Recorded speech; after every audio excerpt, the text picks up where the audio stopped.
So we have Susie here today, Hello. and Susie's going to talk about her birth experience. She has two children. I mean, I guess we could say one is a man because Yes. he's a man. He's an adult. Yeah. And then we have Tay.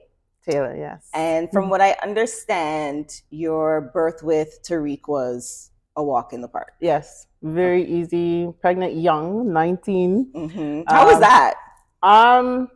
It was okay. Yeah.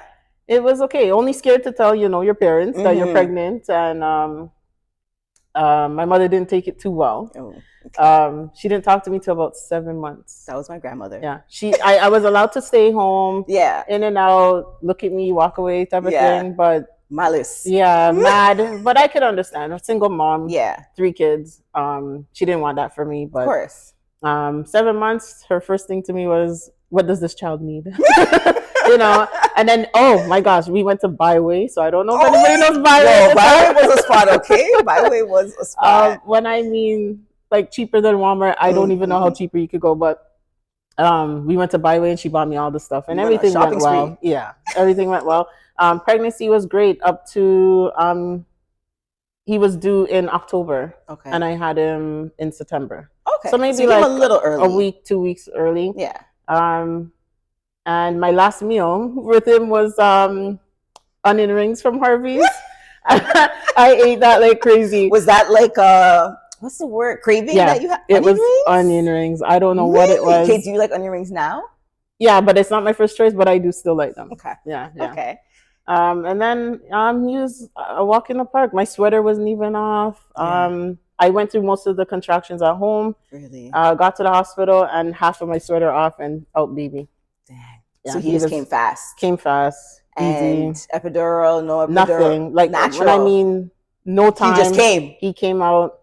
I did feel to me the contractions were like okay at home, but when I got closer to the hospital, I was like, what is this? They stepped off. When there was a part when they said stop pushing, and I felt like this burning, and then they were like the ring of fire. I said, what is that? But I beep, what's that? When she said stop pushing, I pushed. So the only thing I could say with Tariq, like I got a little tear stitch up, and that's about it. Yeah. Everything else, you were good. Good. And he's a good baby. Okay, that alone is a walk in the park. Because I shouldn't say a walk in the park, but I feel like having a calm baby for your first is settling, in a sense. Yeah. I mean, and like settling your heart, because like imagine your first child, and like I know there's people out there that have colic baby. Baby cries all day, all night. I have a friend, her son was colic all day, all night. I would go mad. Yeah. I already went mad with a little bit of crying I dealt with, so I would have went crazy. He was good. Clockwork, slept. Yeah. I got him to sleep through the night, maybe about 5 months. How was your mom with him? Oh, good. Yeah, that was her baby. That was her baby. Even when he was born, calling Jamaica, saying, hey, I have a grandson. Yeah. Yeah, so, and it was very helpful for my mom to be there. I mean, like even the first night I slept, I didn't even hear him crying. Because she took it over. No, she thought I was changing him. Really? And then she said, girl, you don't hear the baby crying. I'm like, what? I totally forgot I had a baby, because you're wiped out when you tired, give birth and whatever. But without my mom there, knowing the little tricks, the little what to look out for. Yeah, what to look out for, the home remedies instead of going to the doctor all the time and what's this and wiping the tongue. Like when I mean you need your mom or a grandmother, some dads will know some stuff. I'm not gonna, but it's nice to have it at that age as well. It's because you were young. 19 you said, right? Yes.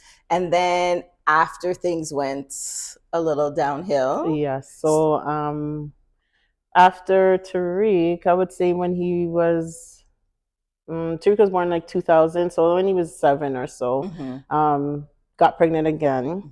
So I had a couple miscarriages, 3, I would say. The first one was early. Okay, so like I don't want to say typical, but a typical miscarriage. Yeah, first like 3 months. Not even really before 3 months. Like pretty much before 3 months. Or I should say first month. Yeah, and that was still like it's a loss. Whether it doesn't matter about the timeline, it's a loss. Went through that and understood the procedures for that and everything. Second one, It was about after 3 months, just a little, like 4 months, I will say. And then that was another loss as well. And then there was a third one. Don't know the timeline, but the third one was actually like drastic. Where this is where you're gonna understand how Taylor came in as well. The third one, I went to 6 months. And you lost baby at 6 months. 6 months. So that's they consider that like really like after 5 months, like lungs are developed, everything. Stillbirth, right? No? Yes. Well, not really stillbirth because I was stillbirth. They said her heart stopped. It was a girl, by the way. Her heart stopped and the placenta was dried up. Like they call it insufficiency placenta. So when it stops growing. So no more blood supply. That causes her heart to stop. Yeah. Okay. So the placenta is like they're feeding and everything, and it just shrunk, and her heart stopped. And one thing I want to tell everybody: anything you feel wrong in your pregnancy, like anything, do not wait. Like don't ever wait. I was it was a Friday. I had my appointment Monday, and I'm like over the weekend. I'm like, I'll wait. My appointment's Monday. Yeah. Went through the weekend, had no clue that, you're carrying a dead baby. They say to eat chocolate or something sweet to feel movement. I wasn't feeling no movement. And I was like, kind of like, it's okay. I'm going Monday. Yeah. I feel something's right wrong. The corner, I feel something's wrong, but I'll wait. And I recommend nobody to ever wait. Like anything, go right away. Because it could be even your health at risk as well. 100%. They said if any more longer I would have stayed, my blood would have got infected. I would have gotten sick or die. Wow. Yeah. Wow. So how was that process? Like, what is the procedure that you had to go through now? Because now you obviously went to the hospital or your doctor's I went to doctor first, and he right away like ultrasound. He wasn't like, he checked. And I'm like, and then that's scary. You're like, oh my gosh. Laying there. Yeah, you're like, what is he looking for? Like, what do you mean? He said no heartbeat. And I'm like, what? So the drive to the ultrasound place was like, oh my gosh, what is going on? Yeah. And then they said, I get to the ultrasound place, you got to go to hospital.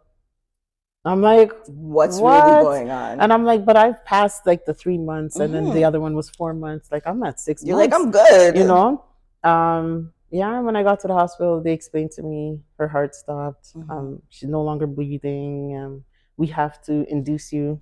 You gotta basically deliver a dead baby. So her heart stopped, and she's already passed. Yes. So they just induced you to basically start your labor so that you can deliver her. Yeah. So you go through everything to receive like a baby that's not alive that you're not going to take home. Yeah.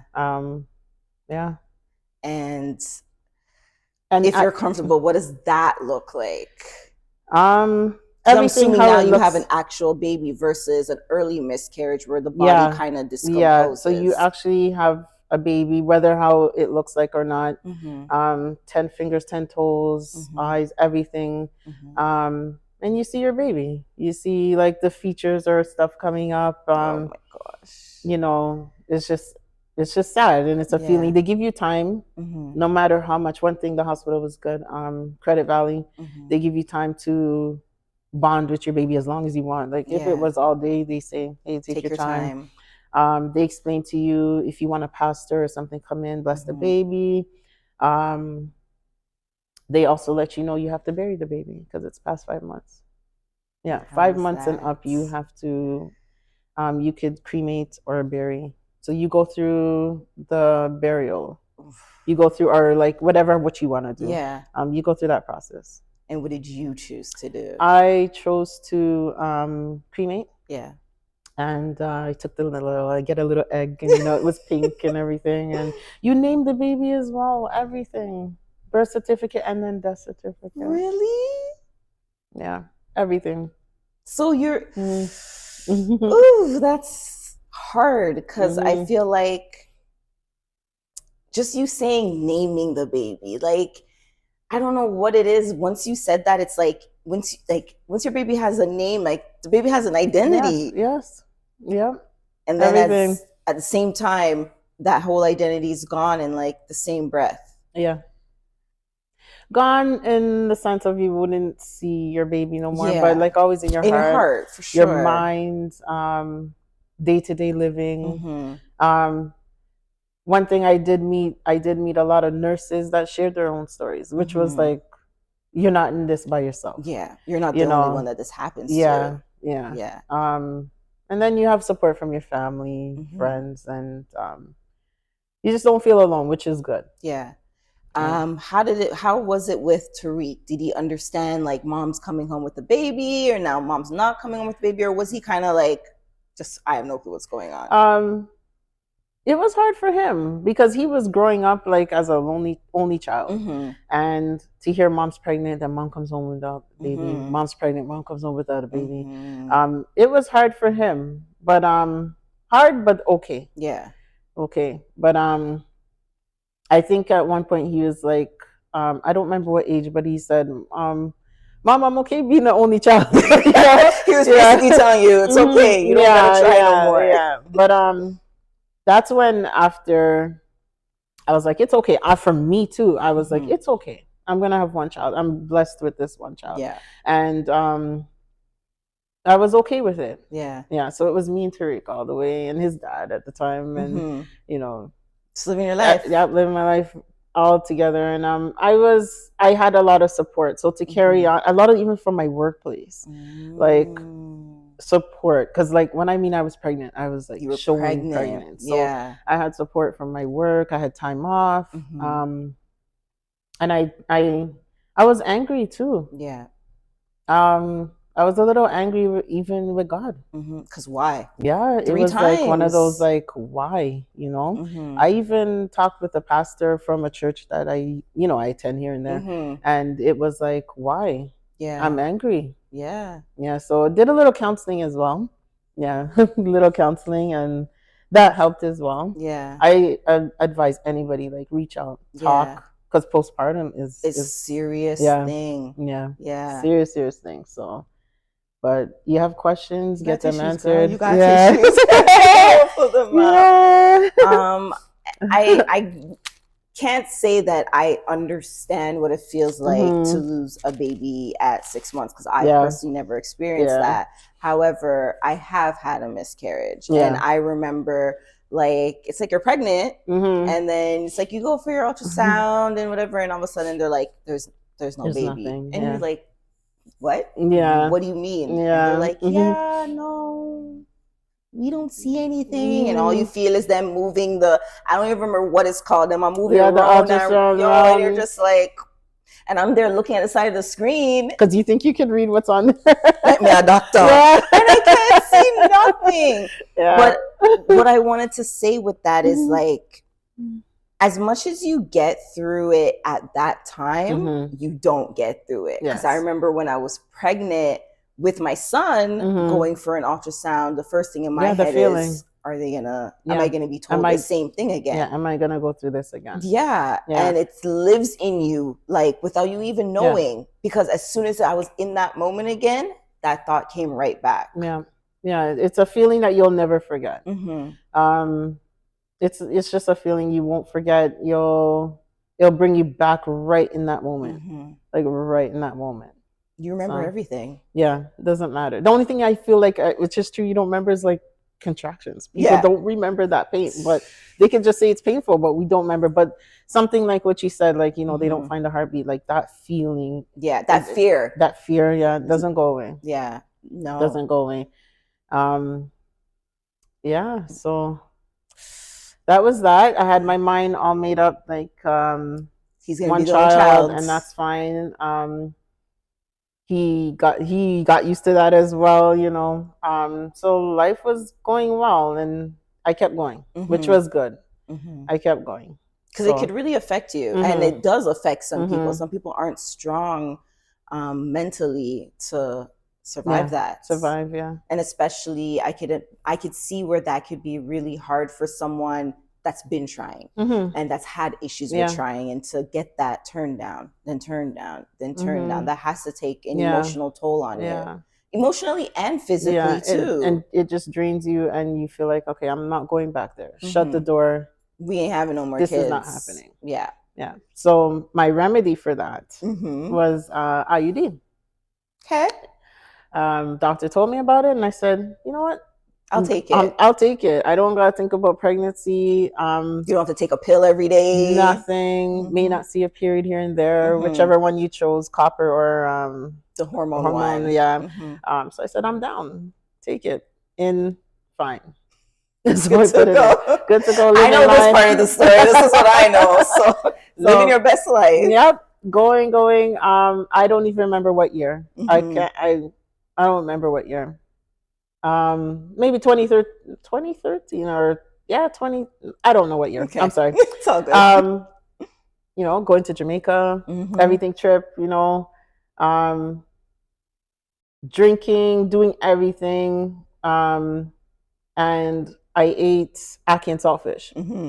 This is how I stayed away from ackee and saltfish for like a year. Okay. Like I thought it poisoned me, and I thought like I got sick. I was sick like a dog on the trip, and I'm like, what is it? I called my mom, and she said, oh, maybe because you're used to the tin one, you got the real like. It upset your stomach. Yeah, it made me sick, and then I was like, what's going on? My feet were swelling on the trip, and I said, oh, you thought the ackee made you sick, and then also I felt like am I swelling? The sun, like my feet was swelling, and I'm like, what's going on? And I'm like, okay, come back, still living my life, whatever. And then I was going to my uncle's, I think 70th birthday party, or whatever, ready to put on a pants, going, and I'm like, these pants don't fit. I'm like, what's going on? Like. I'm like, I know I was on my trip and everything, but like, what's going on? You didn't eat. Like, I had fun, but what's going on at this point now? Figured out something to where time has passed. And then I'm like, okay, I feel weird. I'm like, but I'm not thinking anything, feeling weird. The only thing I could describe to tell people, my stomach, like, my stomach felt heavy. Like just heavy. And then I'm like, my clothes are not fitting. Like that wasn't really too much I was worried about, but like I feel something like heavy. Yeah, your body feels different. And everybody's looking at me like, you're weird. Like you're weird. I'm like, no, I know my body. Something's up. So at the time, my baby father said, like, go to the doctor. I'm tired of you seeing this. Like, I don't know. I felt like nothing. So I go to the doctor, and she's like, I don't understand what you're saying. This has been my doctor since like 14 years old. Okay. And I'm like, okay. She's like, okay, lie down. Let me check you. She does her little stomach check on top and then inside, Yeah. And she said, you feel like you have a big 16-week fibroid. Okay. And I said, fibroid? And I'm like, at the time I'm learning, I'm growing. Yeah. I'm like, what's fibroid? I was going to say, did you know what a fibroid was? A little bit, but not too much. So, you go home, you're thinking like something's wrong with me. You go Google it at home. You're stressing. Dr. Google yourself. Right? You're stressing, and I'm like, fibroids could grow as big as a baby. Yeah. And I'm like, and bigger. And I said, how? Like, where would that fit? I'm thinking. Stressed. And I called a friend, and she said, that doesn't sound too right. You're probably pregnant. And I'm like, no, I got IUD in. I'm like, no way. I got a call from my doctor literally the next morning early, and she was freaking out. I never heard a doctor freak out like this. She said, back. I took a blood test and everything at the doctor's. She said, you're pregnant. And I said, what? I said, what? Ooh. And I wasn't hearing anything. I wasn't hearing nothing. I said, pregnant? She said, oh my God, you haven't got no prenatal care, 16 weeks.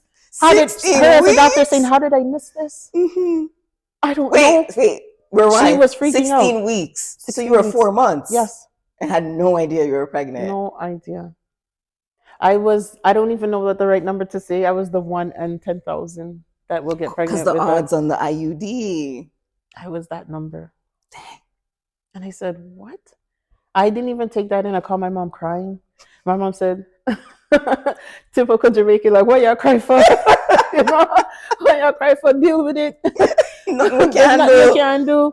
And so I'm like, oh my gosh. And I'm like, how does this happen?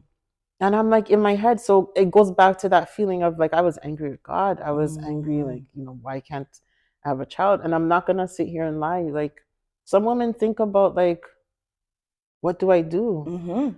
Because you were absolutely not prepared at and all. I'm gonna be so honest with you, and I could speak for some ladies if they do. You think about abortion, you'd be like, I can't go through this again, because you're afraid of that fear you're gonna feel. How far could I go with this pregnancy? Is she gonna die, or is the baby gonna pass away I again? can't handle another death, or you know. And of course, I'm doing my calculations, and I'm thinking I'm way past the time for an abortion.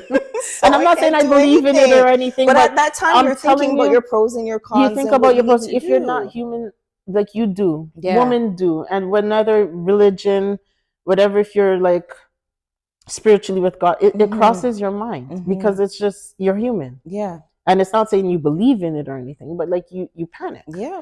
You know, and I'm doing my calculations. I'm like, I'm past the time. If that was an option for me, I don't know. Everybody's choose to, like, you could choose to do with your body what you want. And I said, man, God must know why. Yeah. God must know why I'm 4 months. Because the coward Susie would say, I don't want to deal with this again. Like, I can't do this. Yeah. And I was very angry. Not angry. I was like, I didn't care about my pregnancy. Like, I was like 16 weeks. So I was like, okay. Because you just kept you felt deep down, this one's gonna end like the rest of them did. And I was I got from coworkers like, oh, you're selfish. Like, some people can't get pregnant. Like, I had a friend I worked with, she couldn't get pregnant. And I was just like, child, it's a girl. I found out it was a girl, because that's how far it was. Like, I heard I'm pregnant, and then what, 2 weeks later or you were finding out what the sex was. I could find out what the sex. Like, I mean, like, I was far. And I was like, oh, it's a girl. And, you know, my coworker would be like, oh, you're selfish. Like, there's people who can't be pregnant. And to hear that too, it wasn't even bothering me, because I was just like, you already know what you went through. I may not even make this. So it's like, you know, my attitude wasn't the greatest. Yeah. When I told my baby father at the time, and he's like, what do you mean? Like, what do you mean? Like, everybody was shocked. Yeah. Everybody was shocked. But then I took it in, and I said, okay, I'm pregnant. At what point did you feel like, okay, I'm pregnant, let me embrace this pregnancy? Not at all. And I mean, that's understandable. And I honestly, maybe until she was probably born. Yeah. Yeah, till she was probably born. So during the pregnancy, again, attitude was okay, not okay. It was up and down, up and down. I was high risk, pretty much, because I had the IUD in. The doctor decided to keep it in. Okay. Do they ask you, like, no, they just tell you what's best? They said they're going to keep it in, because they said there's a risk of, like, when they take it out, I lose. So your cervix can open up. Yes. Okay. So I was just like, okay. Yeah. Like, whatever you guys say, wherever I'm going, like, it is what it is. Because that's what my attitude was. Yeah. Don't get me wrong. I took care of myself. Of course. Like, I ate and made sure, you know, the pregnancy things. I went to all my doctor's appointments. Yeah. But in the back of my head, I'm thinking, it's coming. She gonna make it? Yeah, it's probably coming. Yeah. So I went to the little clinic at Credit Valley, you know, the little house there at the corner. Every week I had an ultrasound cut. When I mean, I had no choice to invest in this pregnancy. Every week. It was like a reminder, like, hey, you're pregnant. Hey, you're pregnant. Maybe did I need that? Probably. Yeah. Probably I needed it. You know, ultrasound to make sure. Two ultrasounds. The vag one, like, to check if the IUD didn't go up. Okay. Because there's a possibility it would move up and, I guess, break the water or something, and start your pregnancy. I didn't think of that. Yeah. And then baby, like, one of the baby's doing good. Yeah. Measurements and everything. You probably did need that to go in weekly and hear baby's doing good. Yeah. Yep. And even my attitude was even the worst. Like, nurses will say, oh, I had an IUD baby. And I'm like, oh, so what did you do? Oh, we just put one back in. And I'm like, you know, what do you mean you just, like, so it was good to hear too that other people survived it, having a baby pregnant during, like, having an IUD during their pregnancy. Fast forward a little, even baby showers, I was like, I don't need one. So you didn't have one? I did. I had one. So you had one. But in my head, I was like, what are we doing this for? And my attitude was like, little shot. But then they're like, you have a girl, you have no clothes. At this time, Tariq's 10.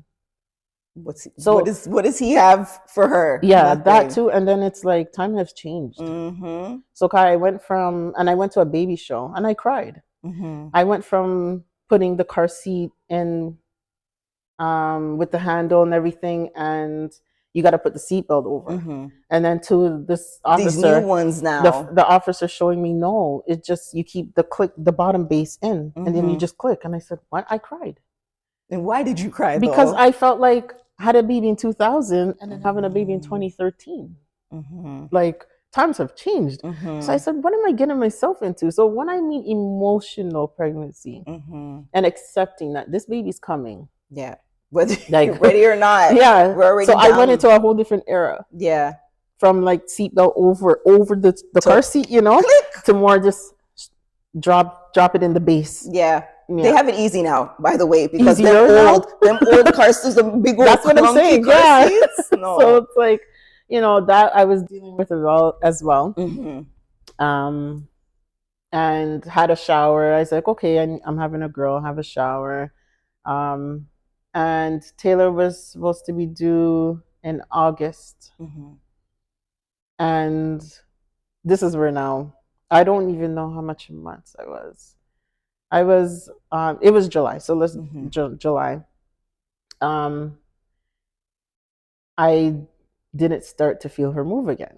So another, like, when I mean this, the feelings you don't forget. I wasn't feeling no movement. And I woke up and I said, I'm not doing what I did last time. I am not waiting.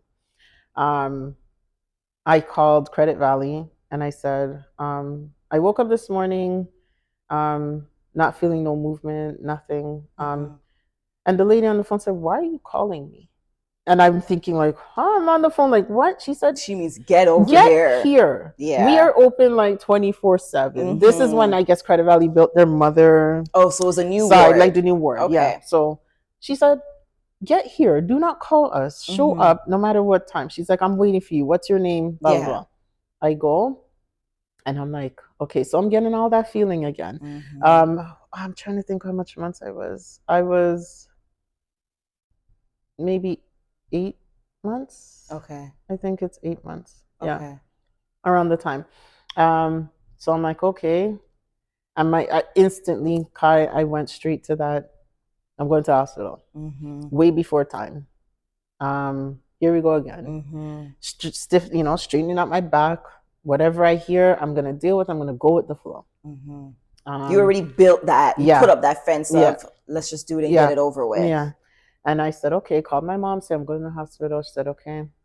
And I go there. They put me right through.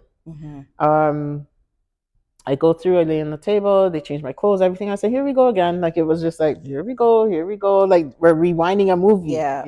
Here's the favorite part right here, rewind a movie. And then, my doctor, she comes in and she's like, hi, blah, blah, blah, whatever. And then. Did you have the pleasure of having your doctor there, or was it the doctor that was on site? On site. Okay. And I'm glad I met this doctor. Her name's Dr. Doyle. Okay. A comedian, but very, very nice lady. And she said, we're going to check you. We're going to check, heartbeat, everything. She puts all the straps on me. I remember talking to my baby father's mom.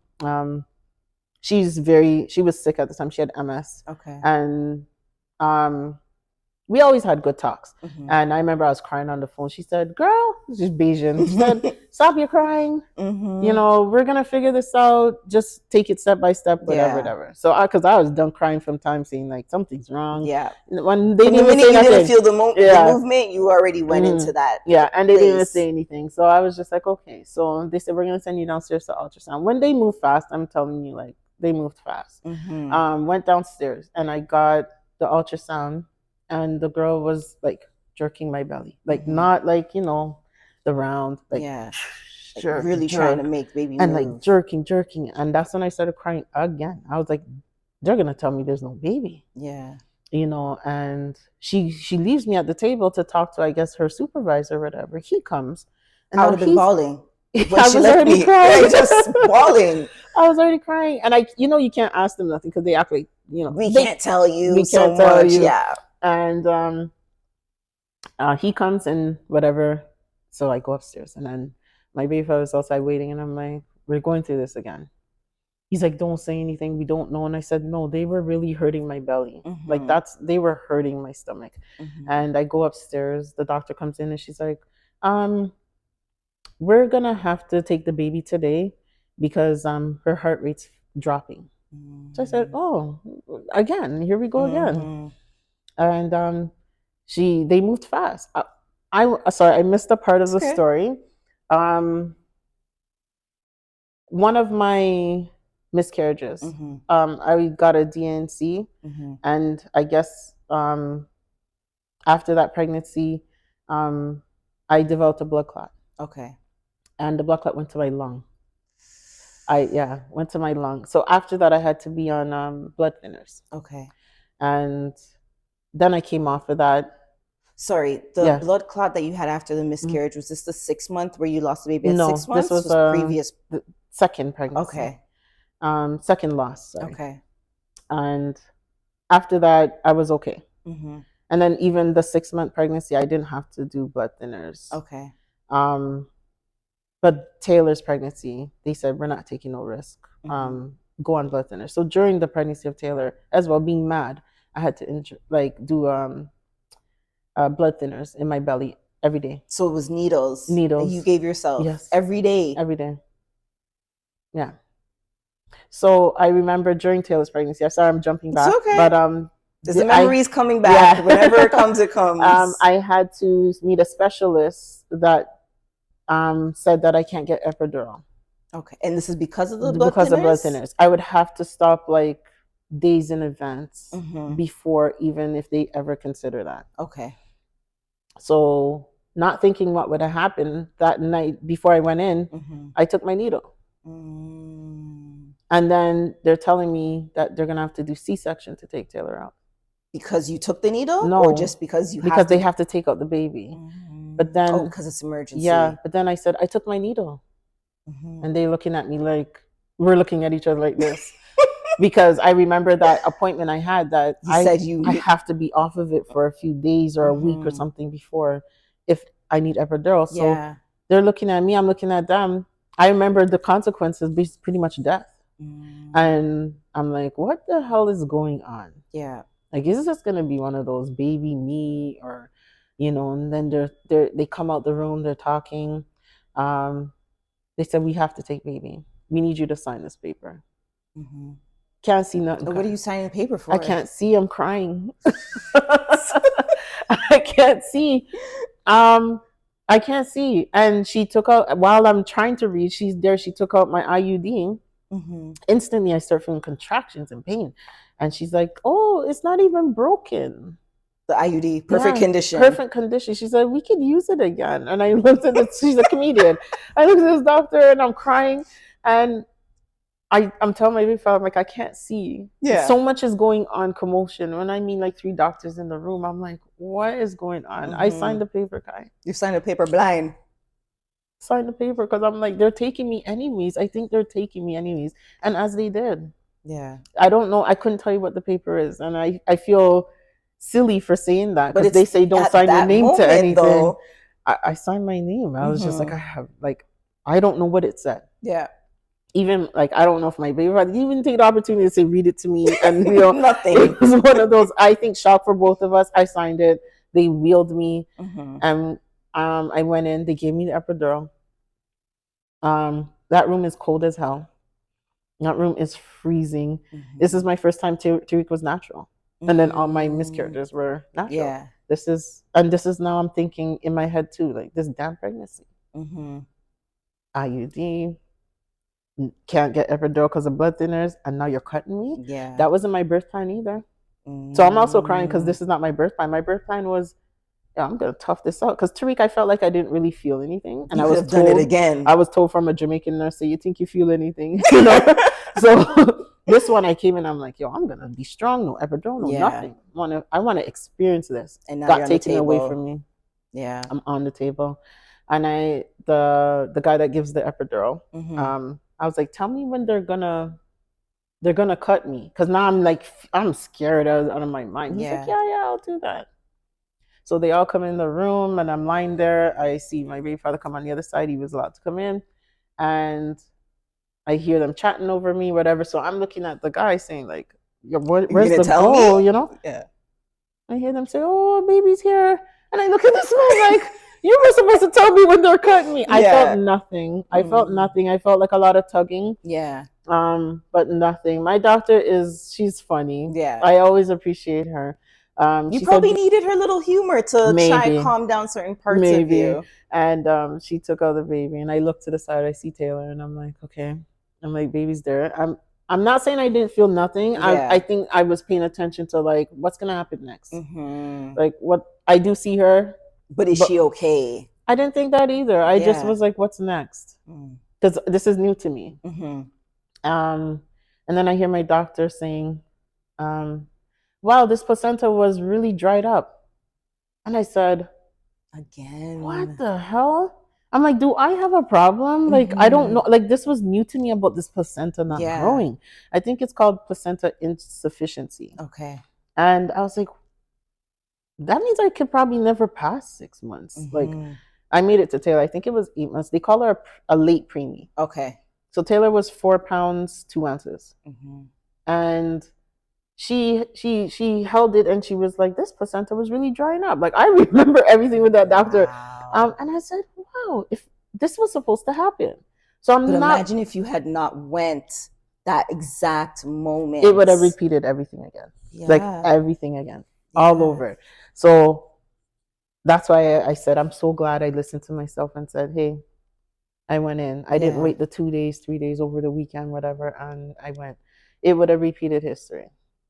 So I'm grateful for that. So now I'm actually like feeling gratefulness in the sense of like hearing that the placenta was small. I'm like, okay, we caught it before time. So I'm feeling a little. Yeah, you're starting to. Your high emotions. My blocked walls is slowly coming down. Yeah. So I'm like, okay, Susie, you did something good. Like, okay. And then, they sew me up, whatever. Wheel me to a room. I think I knocked out for a little bit. And then they're like, when you feel tingling in your legs, we're going to bring you to see baby. And I'm like, okay. And then I finally see Taylor. And I'm like, a little bit too, I'm looking at this baby because I'm like, it's different for me. She's in an incubator. So I'm like, I didn't get to hold her right away. But my baby father did skin to skin and everything. Yeah. And then when I was able to walk to get her and see her and like breastfeed her and stuff, I started to feel more like relief here and a baby's here. Yeah. So I made effort to walk to the nursery, and then I had to be wheeled back because I couldn't walk. But some of the nurses, like, they say things to you. Some people think they're mean. Yeah. But I think they're like saying like toughen up. Yeah. I know it's hard because we feel pain. We're down. Our body's changing. But I find throughout my life, like nurses said, girl, you want to see your baby? Get up. You don't feel pain? You got to shower. Yeah. I think sometimes we think they're mean, but they're really saying like, woman, we know what you're going through, but like, let's go. You got this. So I would walk. It took me forever, but breastfeed her. And then, I got wheeled back to my room. And I can't tell you I'm going to tell you how I came up with the name, but I don't know where it came from. So, I do. Her first name and second name, actually. So Taylor it's like a unisex name. Kill me that I was having a boy. I wanted an army of boys. Did you? Boys, you wanted to be a boy mom. Yeah. Yeah. My auntie is a boy mom, and I was like, I want to be a boy mom. They're so easy, and And I was like, when I found out I was having a girl, I'm like, how am I going to use the name Taylor? So I did use the name Taylor, but spelt it with a little, cute E in there or whatever. And I'm like, okay, she's going to have a unisex name. Like, that was my attitude. She's going to have a unisex name. You're keeping this name. Yeah. So, and then her middle name is Faith. So we both decided to name her that because I had no faith. Like, when I mean, like I said, I calculated abortion. Yeah. My attitude. Yeah. What you were going through. Yeah. Built up wall. Like, okay, pregnancy. Hating on this pregnancy pretty much. I was a hater on my own pregnancy. You were hating on the situation, though. Not necessarily, I don't want to say like, yes, you were hating on your own pregnancy, but you were hating on the experiences that you had in the past. Yeah. And Yeah, I named her Faith because I was like, I didn't have faith, but this faith is coming through. And I said,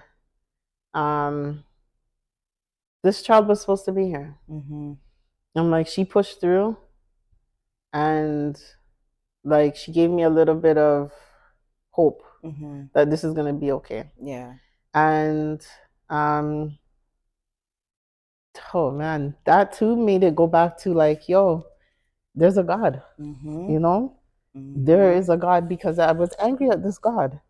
And because he made you lose 3. Yeah. And one to the point where I had to bury. And then it's like, I'm angry at this God, but look what God did. It's like, you don't even know. He blessed you with a beautiful baby girl. Yeah. Yeah. Made me believe like, yo, I'm going to put you through trials and tribulations. It's going to be okay. Yeah. So I named that baby Faith. I love that. I know. So Taylor's my girl, man. Yeah. Oh yeah, she's by your side, mom. Yeah. She's my little sidekick. Even top coming in here, she's like, "Mom, what are you doing? Good morning." Gonna go talk about you. Yeah. That's my girl. Yeah. She pushed through. She was 4 pounds 2 ounces, and she fit like literally like here in my shirt. I got a picture of her like just this small. Yeah. You know, and she's the strongest baby I know. Yeah. Small. This kid was walking at like 7 to 8 months, running, ready, legs strong, everything strong, and she's so tiny. Everybody's like, she looked like a doll.